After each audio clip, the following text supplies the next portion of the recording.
With the RP, NIIO, notify the customer that you're here to test their backflow, identify that this is the backflow we're testing, serial number, make, model, all that good stuff.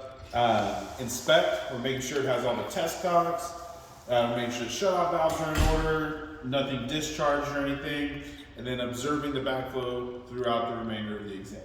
So, first thing we do on the RP, because it's the only one that matters what order we flush the test cocks in, is we start flushing the test cocks. We want to create a flow in the backflow, so we open the number 4 test cock, number 3, leave them running, 2, and 1, and then we close them in reverse order. 1, 2, 3, 4. I tell guys on test day, if you have the option from the proctor that you can start wherever you want, start on the RP. It's the only one that requires all 3 hoses. When you're done with this one, you can actually put away your other hoses and you're good. So, we start by putting on our hoses. The low side hose, blue, will go on the number 3 test cock. It does not matter what order you put them on. It matters what order you turn them on. High side hose, your red hose, goes on the number 2 test cock. Some hoses are different colors on different gauges, so just make sure you know which one's hooked up to your high, which one's hooked up to your low. Other than that, you're good. It technically does not matter what color goes on which one. I could have put any color on these. Doesn't matter. All that matters is your high goes to your high, your low goes to your low side. So, always make sure your gauges are closed when you get them, because you never know who used them before. So we start by opening our low side number 3 test cock. Open our low side bleed. Open the high side. Open the high side bleed. Let your bleeds run. That's gonna shoot me all the time. While both your bleeds are running, close the number 2 shut-off valve. Now it matters what order you close them, your bleeds, because you're wanting a flow going across the number 1 check valve. Right now the check valve is open and it's running. So we close our high side and the low side bleed. And then we observe the reading on the gauge. This first number that we got is our apparent value. So it's your apparent value. Apparently the number 1 check valve is working, but we don't know if it actually works until we find out if the number 2 check valve works. So, apparent value. It's a number just to keep in your head. Some guys like to write it down on the test form. Whatever you're comfortable with. I don't like writing it on here because that's just an unnecessary number on your test form. Just remember, it's a benchmark, 8.4. So now we're going to get our first test. If he taught you properly yesterday reading your test form, this is the only one written in Chinese. You read it backwards. Yeah. There you go. All right, see, like you guys are learning. All right, so the first test that we're doing is our relief valve opening point. So up top are your bleeds. Down here are your controls. Bleed is like bleeding any air out of your line. Control is controlling where the water goes. So I want to open the door. I open up my high side control, 1 full turn. Troubleshooting tip for you guys.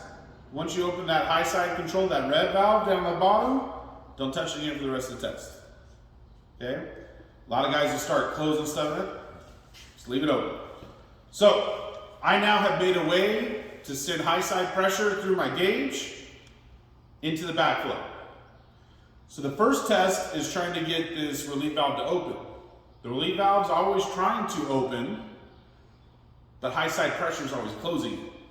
So what we're going to do is we're going to equalize the pressure in the zone, right here in the middle, allowing that diaphragm to relax and causing it to open, okay? So slowly open your low side control, no more than 1/4 turn, but you really just want to get it to where your needle starts to drop. So slowly crack it open, and you'll see my needle's already dropping. You can put your hand under here and just watch. I can feel on my hand right now at 3.2 that the relief valve opened. Be careful in the field putting your hand underneath backflows. A lot of creepy crawlers like to hide under there, so I usually just watch. But you'll start to learn on your gauge. You'll see the needle, or on this one, it'll start to drop, and then it'll stop, and then it'll drop just a little bit more, right where it kind of is actually where the opening point was. Learning your turns. This is an opening point, not a holding point. So where it opened at 3.2 is what we're recording. Write 3.2 in there, and now close your open at. What's your opening passing value? 2. 2 or greater. Close your low side control. And now we're going to start the next part of the test, which is right here in the middle, getting your second check valve tightness. So I need to bleed any air out of my line. The proctor on exam day wants to see you let some water out here.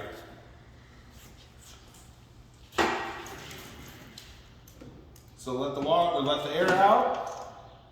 Put this on and turn it on. This is one of those stupid sayings you'll hear us say.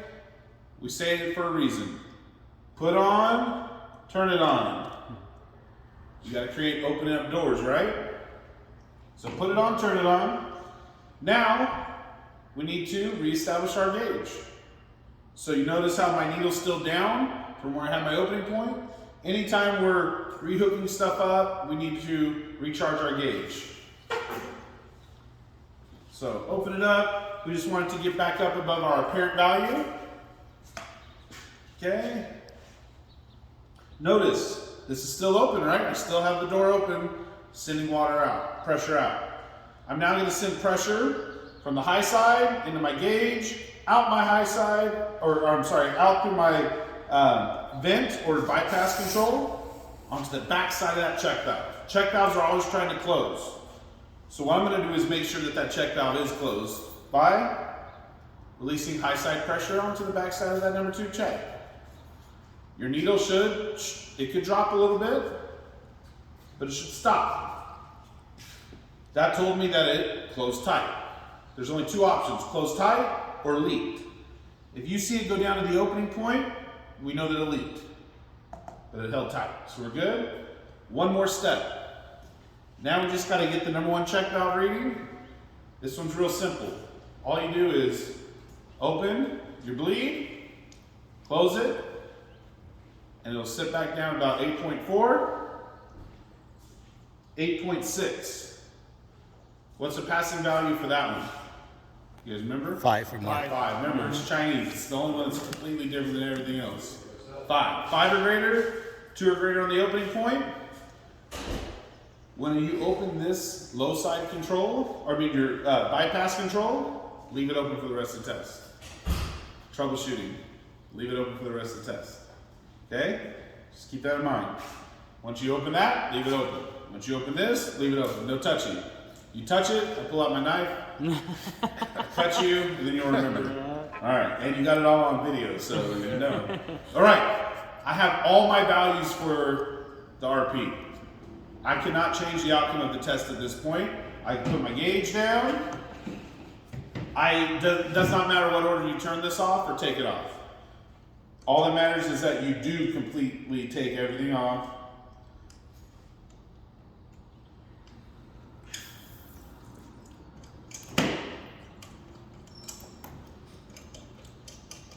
Slowly restore water to the customer because we want to prevent what? A phone call. Yeah, you want to prevent that phone call. All right. Water hammer. Water hammer. You open that thing up, full pressure. They had used water already. They had an empty line.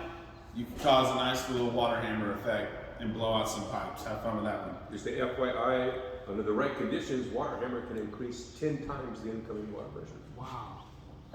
Thank you, Bill Nye. Not a problem. So we had 3.2, closed tight, and 8.6. Is this a pass or a fail? That's a pass. Passes. I have everything taken off. Just make sure before you turn